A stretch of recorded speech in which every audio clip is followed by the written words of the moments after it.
Bienvenue à vous tout de suite, c'est l'heure de l'invité de la rédaction. On s'intéresse aujourd'hui à un livre rare, Qu'est-ce que l'Afrique ? C'est le titre d'un ouvrage collectif, livre réunissant une vingtaine d'intellectuels africains et de la diaspora. Parler de l'Afrique comme personne ne l'a fait auparavant, parler de l'Afrique sans préjugés, sans complexe, parler d'une Afrique affranchie de ses propres idées préconçues, c'est le pari réussi des universitaires et écrivains Rabia Marhouch et Eugène Ebodé qui ont dirigé cet ouvrage collectif. Ces derniers étaient il y a quelques jours à Rabat pour le présenter dans les murs de la prestigieuse Académie du Royaume du Maroc. Et ce matin, je suis ravie d'accueillir l'écrivain Eugène Ebodé pour en parler. Bonjour et bienvenue à vous. Bonjour. Alors avant de devenir un livre, Qu'est-ce que l'Afrique a germé dans l'esprit du romancier que vous êtes, Eugène Ebodé. Parlons d'abord de la manière dont est né ce projet original.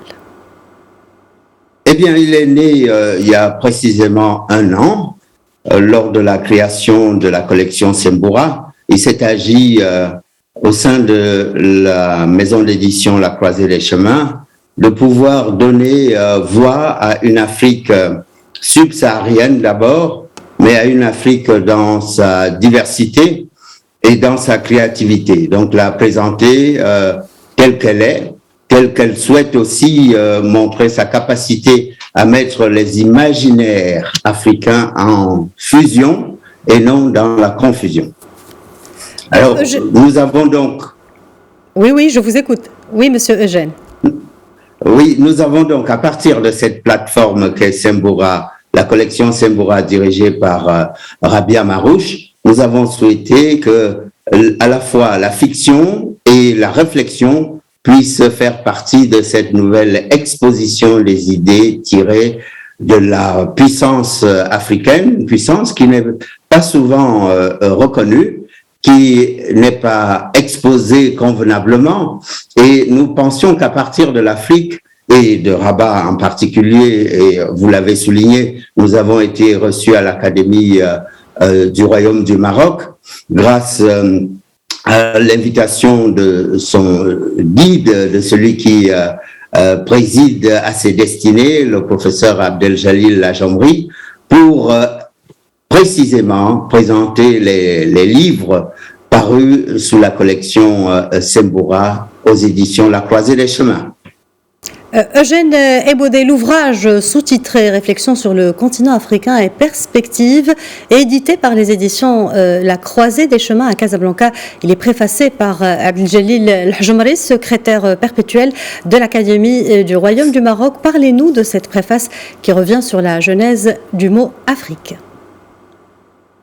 Effectivement, le professeur Abdeljalil Lajamri nous a d'abord fait le grand honneur d'accepter de préfacer cet ouvrage qui avait pour origine, vous l'avez indiqué vous-même, l'idée que plusieurs écrivains, plusieurs intellectuels africains puissent exposer leurs idées à partir précisément de ce qu'était le mot Afrique. D'où vient-il ?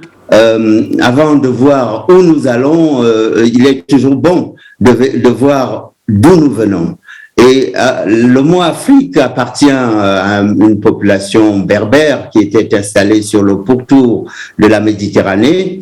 Et cette population berbère s'est appelée Afrique, Ifriqiya, et Africa désignait les habitants de l'Afrique. Et il est bon de savoir que ce mot, cette appellation vient donc du nord de l'Afrique et s'est étendu sur l'ensemble d'un continent qui compte aujourd'hui 1,2 milliard d'habitants et qui est l'un des plus grands de la planète, qui a des réserves incroyables, des richesses humaines qui ne sont pas toujours exposées comme telles. Donc nous souhaitions, à travers ce premier ouvrage, s'inscrire aussi dans une dimension à la fois de mutualisation de ce que nous avons en commun, de conversation aussi et de libre discussion sur ce que nous voulions partager entre nous, mais aussi avec le monde. Très bien. Je vous propose de continuer avec votre propre contribution à cet ouvrage à travers votre texte, un contre-discours, si l'on peut dire, à celui de Victor Hugo sur l'Afrique. Quel est le message que vous délivrez ici ? Eh bien, le message est le suivant. Beaucoup d'intellectuels occidentaux en particulier ont nommé l'Afrique, l'ont désigné, l'ont surtout martyrisé ou présenté comme un continent sans histoire, comme un continent peuplé uniquement de barbares, comme un continent au fond qui n'avait pas à se présenter sous les aspects convenables, et surtout ces écrivains et ces intellectuels occidentaux, en particulier Victor Hugo, ont commis quelques grosses bêtises. Et la première des bêtises, c'est de penser que l'Afrique, lorsqu'elle est peuplée, ne contient que des barbares, et lorsqu'on se tourne vers sa nature, il n'y a que la sauvagerie. Donc vous voyez que cette présentation de l'Afrique et les préjugés qui vont avec, et la diminution de son État et de ses États, est une chose qui a duré pendant trop longtemps. Et Victor Hugo, dont nous parlons ici, qui est un immense écrivain, qui a donné beaucoup de notions, beaucoup d'idées valeureuses au monde, c'est aussi fourvoyé.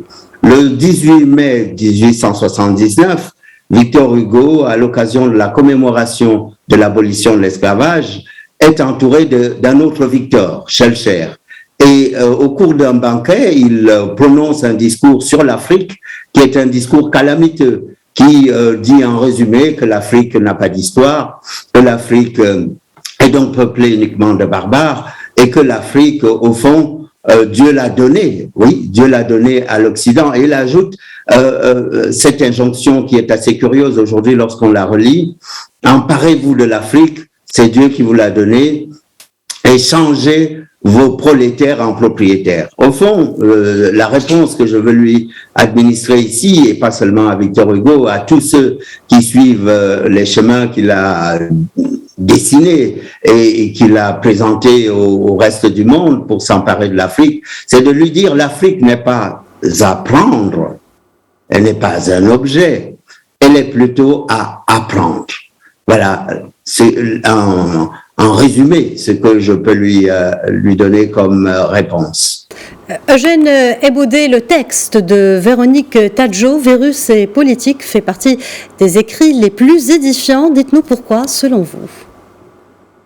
Eh bien, figurez-vous que dans ces 21 contributions, en dehors de la préface du professeur Lajambry, il y a donc effectivement Véronique Tadjo, qui écrit un texte intéressant, Virus et politique, puisque nous sommes plongés, comme vous le savez, dans une période extrêmement difficile où l'Afrique et le reste du monde traversent une crise sanitaire importante. Et ici, Véronique Tadjo rappelle qu'il y a déjà eu une crise pandémique, pas de la même importance, mais qui était au fond un avertisseur. Et cette crise a eu lieu en Afrique avec Ebola. Et elle estime que cet avertisseur n'a pas été suffisamment entendu, d'abord par les Africains eux-mêmes. C'est-à-dire que dans ce livre collectif, nous sommes aussi capables de balayer devant notre propre porte et de ne pas simplement stigmatiser le discours extérieur.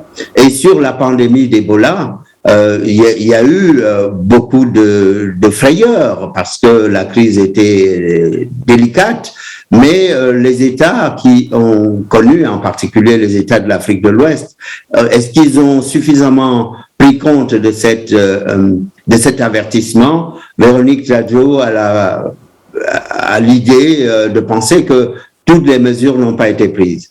Et face à la crise actuelle, nous voyons que la solidarité doit être la chose du monde la plus partagée, et nous constatons que l'Afrique a été un peu laissée à l'arrière-ban de la Société des Nations, puisque les taux de vaccination, par exemple, ne sont pas comparables à ceux de l'Europe. Et on voit que cette crise planétaire va aussi fragiliser les populations déjà qui sont les plus faibles et qui souffrent, en l'occurrence, des préjugés. Au fond, le message que nous adressons est le même. Hein. Nul ne peut se prévaloir de ses propres turpitudes.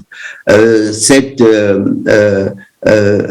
indication juridique vaut à la fois pour l'Occident, mais vaut aussi pour ceux qui, en Afrique, s'endorment un peu souvent et ne sont pas aussi proactifs, comme l'a par exemple été le Maroc, pour fabriquer des masques, pour dresser face au virus une réponse étatique de haut niveau. Nous espérons donc la mutualisation des forces africaines va aussi prévaloir sur les endormissements qui peuvent être coutumiers et regrettables.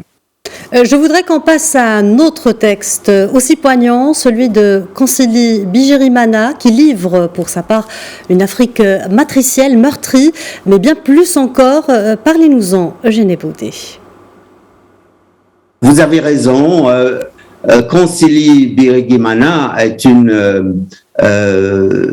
elle est originaire du Burundi. Elle n'était pas à Rabat, malheureusement, avec nous à l'Académie du Royaume du Maroc. Mais son texte résonne parce qu'elle utilise ici une figure littéraire et épistolaire. Elle écrit à sa maman, en fait sa maman c'est l'Afrique. Elle lui dit la somme des préjugés dont on l'accable. Elle raconte comment à travers le monde sportif, l'Afrique est souvent rabaissée. Et ici, il s'agit d'écrire à sa maman en lui disant que il y a, au fond, tous les êtres naissent d'abord couchés, ensuite ils se lèvent, comme disait Myriam Makeba, puis ils se mettent à marcher. Et il faut ici lire Consili comme l'invitation au monde à faire encore un pas supplémentaire pour quitter précisément les idées négatives, les images réductrices que l'on a sur l'Afrique. En l'espèce ici, il s'agit d'un continent de la grandeur, mais que l'on accable souvent de petitesse et on le présente, ce continent qu'est l'Afrique, avec des idées extrêmement maigrichonne, alors que c'est le continent précisément de la grandeur, puisque l'homme y est né le premier des hominidés appartient à l'Afrique, et c'est l'Afrique qui a donné à l'humanité ce qu'elle a de plus précieux, c'est-à-dire l'existence même de l'humain. Mais cette existence ne doit pas subir un rabais. Elle doit aussi être consciente que si on a l'humanité en partage, nous avons aussi la diversité comme horizon. Et cette diversité, c'est celle qui est contenue dans les 54 États africains. Cette diversité, c'est celle qui est dans la nature en Afrique et qu'il faut préserver. Et en parlant de diversité, me vient à l'esprit cette allégorie du caméléon de Amadou Hampâté-Bâ qui disait « Ce n'est pas parce que le caméléon est hypocrite qu'il change de couleur, c'est parce que la nature a horreur de l'uniformité. » Ça, c'est une leçon pour l'ensemble du monde. Très bien, Eugène Ebodé, je vous remercie infiniment d'avoir été notre invité pour nous parler de cet ouvrage collectif que vous avez dirigé avec Rabia Mahrouch, Qu'est-ce que l'Afrique, édité aux éditions La Croisée des Chemins. Et je rappelle que vous êtes écrivain et également docteur en littérature française et comparée, docteur honoris causa de l'université Mahatma Gandhi de Conakry. Je vous remercie et je salue le Maroc et remercie encore le peuple marocain pour l'attention qu'il porte à ce que nous écrivons, à ce que l'Afrique doit apporter au monde. Merci à vous. Et merci également à vous, chers téléspectateurs. Je rappelle que vous pouvez retrouver cet entretien sur notre média digital Medi 1 News.